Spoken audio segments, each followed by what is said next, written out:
As I've been trying to figure out what type of videos would really be beneficial for teachers, I realized that part of my YouTube channel is, well, a little outdated. For example, this video I created in 2014 and the site no longer exists. So, how do you make QR codes now in 2021? Stay tuned. Up until recently, if you wanted to create a QR code for your students, there were a couple of ways to do it. Way number one would be to install an extension on your Chrome browser, and not all of these extensions are very good. As you can see, if I scroll through here, there are a ton of different options, and you really don't know which ones are good and which ones are not. Another option would be to go to websites such as qrcodegenerator.com to create that QR code. The problem is, websites like this, they offer free options, but they do tend to have premium features that cost you money. To show you how this new feature of Chrome works, I just went to a YouTube channel, and obviously because we're making this video, I went to my own channel. So we're looking at a video from 2014 on how to make QR codes. Obviously that video is outdated because goo.gl no longer exists. So we're going to use this video to show you how to create a new one. There's two different ways to do this. Method number one is to just right-click anywhere on the website, and you will now see an option that says Create QR Code for this page. How simple is that? You click on the option, and right there on the top you will see that bright new QR code, and you'll see that the link is right below it. Now this link here is exactly what was in my browser, but let's say I want to change that link. For those of you that don't know how YouTube links work, this one currently ends with equals 51s. That means start the video at 51 seconds. But what if I want to start the video at the beginning? Well, watch what happens if I just delete that. Did you see that QR code change? Let's look at that again. There it is with the equals 51s. And there it is without it.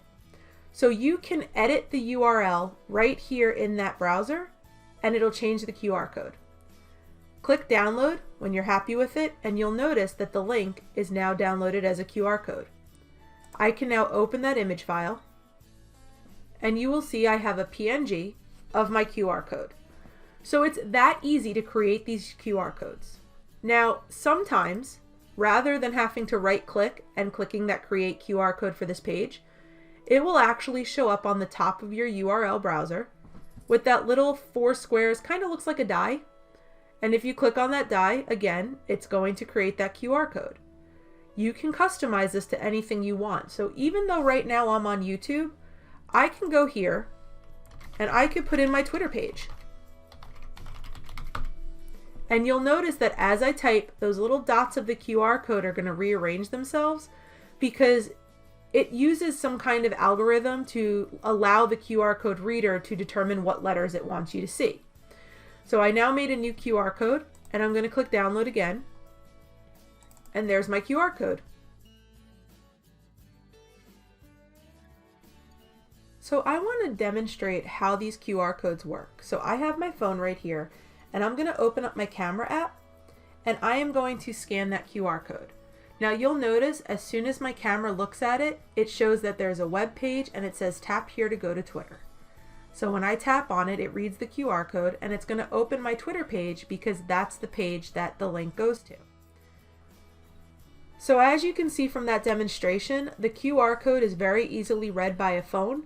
If you were presenting to a large group, such as an auditorium or a presentation at a conference, you could put this QR code on one of your slides and your attendees can just scan it and be accessing the website. If you were giving it to your students, maybe you print out a QR code on their homework, and that way if they need extra help, they can scan that code and it would go to a YouTube video with a tutorial for the concept. Lots of different uses for these QR codes, and they're just really easy rather than having to write a long complicated URL. The other benefit of these QR codes is you can create them for almost any website. If you have any questions, feel free to leave them in the comments below, and I'll see you next time. Thanks for watching today's video. Don't forget to subscribe for more awesome tech tips, like this one.